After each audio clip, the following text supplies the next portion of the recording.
The FBI Biometric Identification Award is presented to an outstanding law enforcement officer or agency for their efforts in solving major cases through the use of the Next Generation Identification System, or NGI.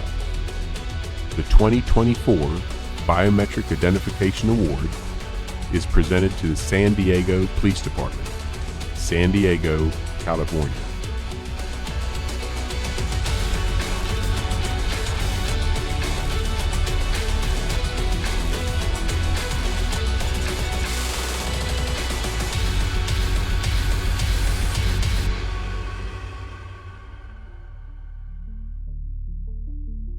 In 1975, when the San Diego Police Department Homicide Unit responded to a house, they were investigating the murder of a 28-year-old dental technician. Initial investigators were not able to identify a suspect. There was no 911 call, there were no eyewitnesses, and there was no evidence of a break-in. In 1975, they didn't have Ring doorbell cameras, streetlight cameras. Not everyone had a video surveillance at home, businesses didn't have video surveillance. And they examined the body and they recognized that there was a print on his chest.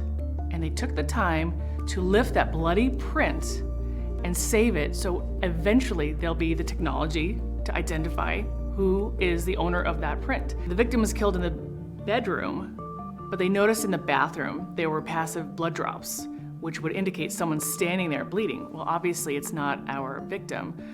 So they recognized those passive blood drops in the bathroom, plus a bloody towel in the sink, diluted blood in the sink, and also a bloody towel on the floor, that our suspect was likely the person standing there from an injury received during the attack, bleeding.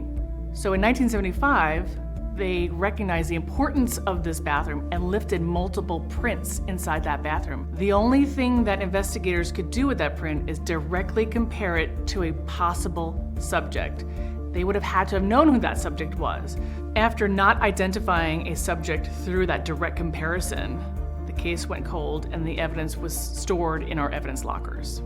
I contacted the San Diego Police Department latent print unit and asked them to relook at those prints to see if they could find a match. I recognized that we could apply today's technologies to the evidence in this cold case. Detective Adams submitted the cold case file to the latent print unit to analyze and see if there was anything of value that we could search through any of our databases. So I opened that and I found there was a ton of really good latent print evidence in there. In this cold case file, there was a latent print card that was documented as coming from the victim's bathroom sink, and there was a very high quality thumb impression on that bathroom sink. So I submitted that through the FBI's NGI database, and it resulted in a hit to an individual named Dennis LePage.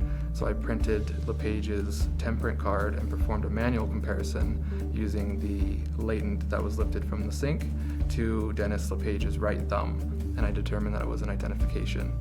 I then had that identification verified by another examiner, and once it was verified, I gave that information and Dennis LePage's information to the cold case unit. So I taught Lori how to use what we call major case prints. It's basically just taking black fingerprint powder and covering the entire palm side of the hands, including the palm and the fingers, and then you use a sticky white acetate sheet to peel that off, and it provides one of the best records of the friction skin to use for comparison. During the arrest of Dennis LePage, I took major case prints, and I was able to digitally send those major case prints to Sal here in San Diego, where I was able to compare the bloody print from the victim's body to Dennis LePage's palm print and identify him to those as well. Dennis LePage pled guilty before trial to first-degree murder and was sentenced per the sentencing guidelines of 1975, which was 6 years to life in prison in California. What I always explain to new investigators and cold case investigators is the value of our latent print system. In a matter of hours, you can get an identification of a latent print. Now that we have access to the FBI's NGI, it's just such a huge resource to help potentially solve cases that otherwise will just sit and be cold. Tap into the power of NGI. To learn more about using NGI services, go to www.fbi.gov. To submit for the Biometric Identification Award, send an email to biometrichit at leo.gov.